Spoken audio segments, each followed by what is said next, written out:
Bonjour, j'espère que vous allez bien. Aujourd'hui, j'aimerais vous présenter l'héritage Lenormand. Alors, qui est un jeu dans cette boîte.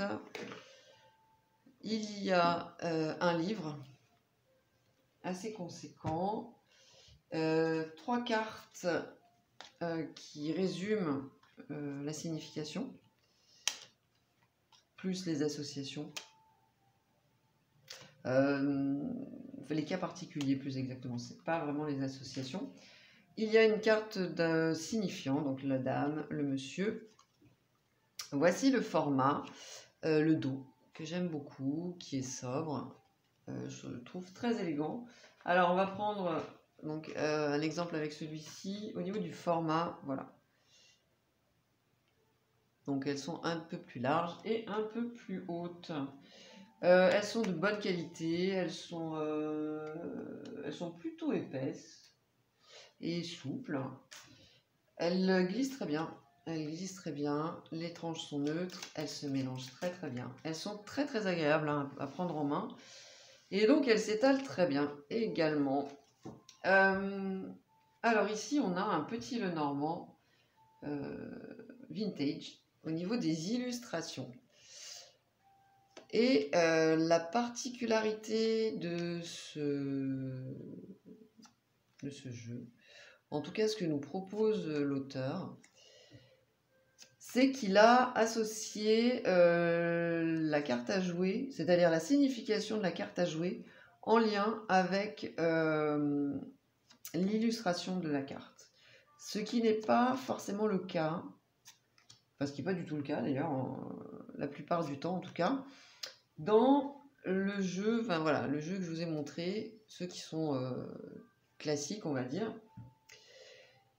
Et ici, il a essayé de faire ce recoupement des informations, des interprétations, de l'aspect cartomantique avec l'illustration traditionnelle du petit Lenormand. Moi, j'aime bien ce côté vintage. La croix est très très jolie, par exemple. Et ça explique aussi que la partie carte à jouer soit un peu plus grande, enfin, en tout cas prenne autant de place que l'illustration sur la carte par rapport au concept que nous propose l'auteur.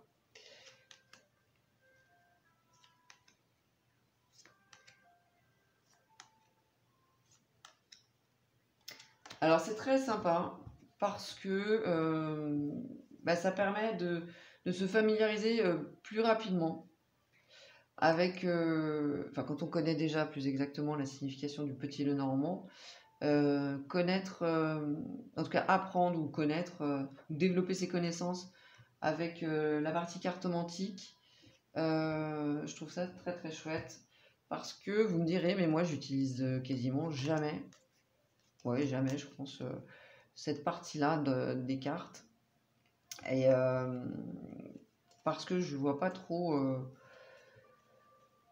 ce que ça peut apporter et que certaines de ce que j'avais lu c'était un peu trop éloigné, enfin je voyais pas trop la cohérence, alors qu'ici pour apprendre les cartes à jouer, l'interprétation des cartes à jouer, je trouve ça génial. Vous me direz si vous avez compris tout ce que je vous ai dit, je suis pas sûre d'être très claire, mais voilà, donc l'idée c'est quand même d'être à l'aise et de retrouver une cohérence entre la carte à jouer et l'illustration de la carte au niveau des significations. Alors, l'introduction, dans le livre, on a donc un texte qui nous présente Mademoiselle Lenormand. Le peu d'informations finalement qu'on a sur cette personne. Le jeu de l'espoir, pardon, dit Petit Lenormand. Alors, parce qu'il faut savoir que tous les petits Lenormand, en fait, c'est-à-dire cette partie illustrée, ne correspond pas au jeu qu'utilisait Mademoiselle Lenormand. Ce qu'elle utilisait, elle, c'était la partie des cartes à jouer traditionnelles. Et le jeu, donc les illustrations sont issues du jeu de l'espoir, notamment.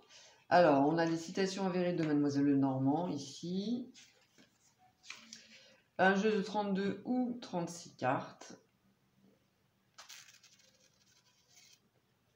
L'oracle astrologique de Séni, une origine possible du petit Lenormand. Donc voilà, l'auteur nous présente toutes ses recherches et les liens qu'il a pu faire pour se rapprocher finalement, en tout cas d'être fidèle à ce qu'utilisait Mademoiselle Lenormand. Le petit Lenormand dans ce coffret. Et donc, c'est ça, hein, c'est qu'il souligne vraiment les incohérences. En fait, on ne sait pas comment les cartes à jouer ont été attribuées dans ce petit Lenormand. Et on a l'impression que ça a été fait de façon aléatoire. Bon. Ensuite, les généralités sur les cartes d'autrefois. Il met en lien le tarot avec les cartes à jouer. Et ici, on va retrouver donc les trèfles qui correspondent aux deniers et les carreaux au bâton. Alors, je sais qu'il y a plusieurs écoles. Moi, j'avais eu une discussion un peu animée avec une connaissance qui, elle, me disait « Mais non, c'est l'inverse ». Donc, ici, en revanche, les deniers correspondent aux trèfles et les bâtons aux carreaux et les épées au pic, les coupes, les cœurs. Les coupes au cœur, oui, voilà. Voilà, et donc il nous explique ça de façon très simple, hein, au final. On va voir ici, les bâtons, ça représente au niveau du graphisme un carreau. Et puis on peut apercevoir le trèfle derrière des deniers. Ensuite on a, les figures. Et la signification des cartes, avec un tableau où il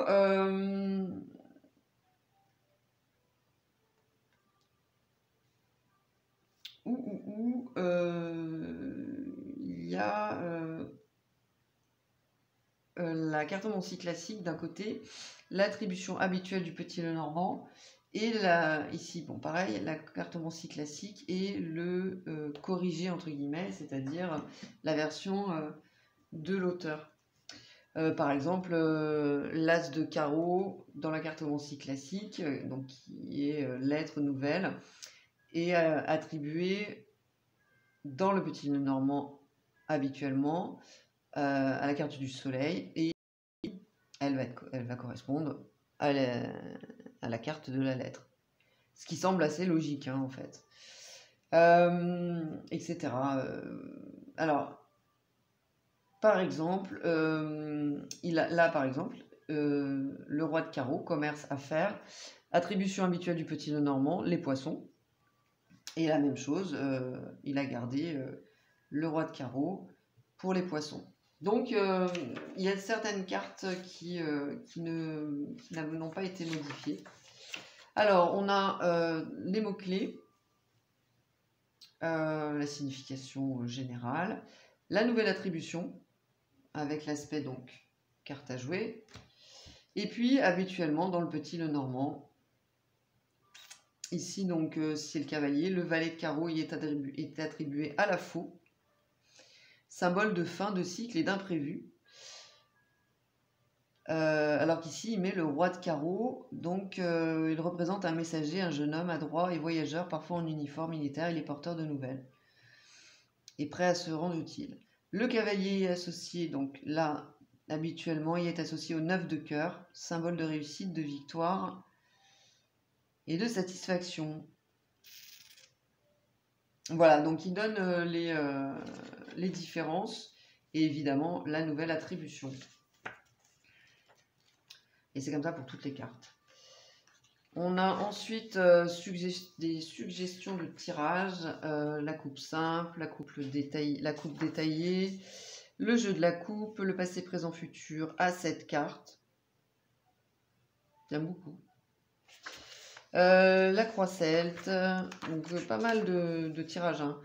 La croix Saint-André, la chaîne de 13, l'or de 16, l'arbre de vie, le chien de pique, le triangle relationnel à travers son cœur, progression spirituelle, tirage de Merkaba, le carré de 9, le tableau que je préfère, et le tableau astrologique de Gabriane. Et enfin, évidemment, le grand tableau. Alors, et c'est ce qu'on va retrouver ici, là.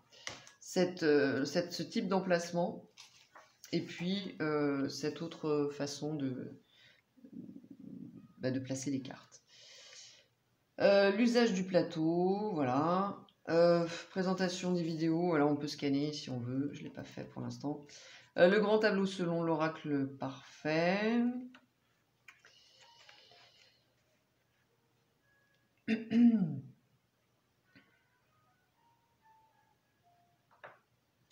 Alors, l'oracle parfait, en fait, c'est un livre qui se prétend avoir été écrit par Mademoiselle Lenormand, mais a priori, rien ne le prouve, hein, de ce que j'ai cru comprendre. Voilà, donc ça, je ne l'ai pas lu, je vous avoue. Et alors, top du top du top. C'est pour ça que j'ai aussi acheté ce jeu. Il parle de l'oracle Keeper. Avec, pareil, des correspondances qu'il a faites et la signification des 36 cartes. Et je trouve que c'est super bien. Voilà, avec pareil, le grand tableau, hein, façon Keeper. Donc, moi, j'aime beaucoup ce jeu. J'avais hésité, hein, franchement, j'avais hésité, mais quand j'ai vu qu'il y avait aussi la signification au niveau du Keeper, je me suis dit, bon, il a l'air complet quand même. Et voilà, après ensuite, il y a une conclusion, la bibliographie, voilà. Franchement, je pense qu'il a fait d'énormes recherches, le gars. Hein. C'est impressionnant. Voilà. Donc, vous me direz ce que vous en pensez. Moi, j'aime beaucoup. Je pense que ça va me permettre enfin de mémoriser et d'être beaucoup plus à l'aise avec les cartes à jouer, parce que ça fait un petit moment que je voudrais m'y mettre. Et à chaque fois, alors il existe beaucoup de livres, hein. Enfin beaucoup, pas tant que ça au final, mais moi je suis pas, j'arrivais pas, j'y arrivais pas, je bloquais un peu.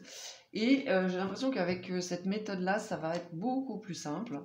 Et en plus, les cartes sont très très chouettes. Et pour compléter le tout, il y a également une partie sur le Keeper, donc c'est top. N'hésitez pas à me donner vos avis en commentaire sur ce jeu si vous le souhaitez.